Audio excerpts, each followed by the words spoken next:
मकई, ज्वार, बाजरा और काला चना, इन सब को बराबर हम वज़न लेकर पिसवा लें और इस आटे की बनी हुई रोटी को सालन के साथ या जैसे आप चाहें इस्तेमाल करें। कुछ अरसा मुस्तकिल मजाजी से इस्तेमाल करें।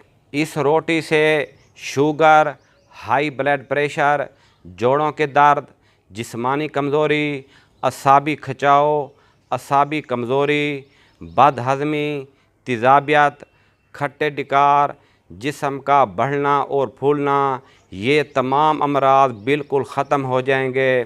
बस आप ये रोटी खाएं और इसके कमाल देखिए।